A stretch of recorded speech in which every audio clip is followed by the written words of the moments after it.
دفتر ما هم با نامت باز شد، دفتری که با نام تو زیور گرفت، کاری هان از چرخ بالاتر گرفت.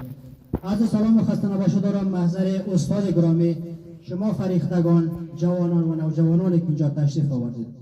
و بعدا میخواهم روی پیرامون یک این تحت عنوان وقت تلاست چند دقیقه وقت شما را بگیرم و این چیزی که مرا وادار کرد این موضوع را انتخاب بکنم مسئله داخلی همین صنف است.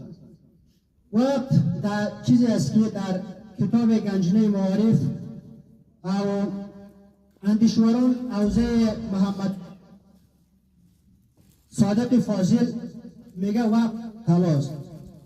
وقت چیزی است که وقت عمر یک چیزی است که در زندگی دوباره تکرار نمیشه و دوباره تولد نمیشه. هر وقت برای خودش ساخته شده. این کاری که امروز است برای فردا اگر بگذاریم طبعا نقص کردیم، فردا کار دیگه است که باید ما شما انجام بدیم و اجراش بکنیم.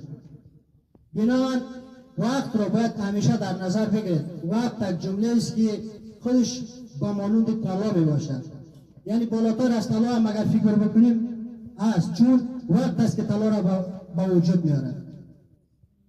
و همچنان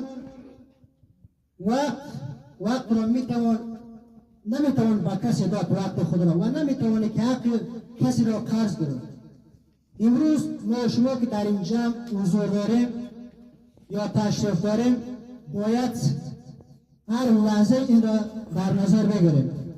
قسمی که استاد امروز در اینجا ما شما وقت تعیین میکنه در حدود 3 یا 3.5 دقیقه، چون تعداد صنف ما شما شاید 40 تا 45 نفر بوده باشد، اما 1 ساعت یا 1.5 ساعتی که هست تقسیم 45 نفر میکند.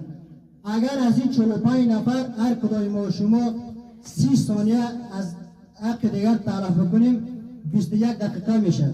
21 دقیقه را تقسیم 3 بکنیم تقریبا 9 نفر میتونه که صحبت بکنه.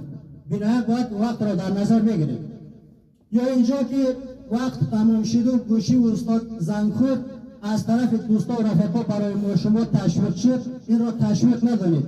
در حقیقت این زنگ یا تلنگری است که برای ما شما زده، یعنی جناب طرف مقابل به ما شما میگه برادر عزیز من دیگر گوشای من توانایی شنیدن صدای تو را ندارد، دیگر نمیخوام که وقت ما را مثال قدر بده، وقت ما را بگیرید.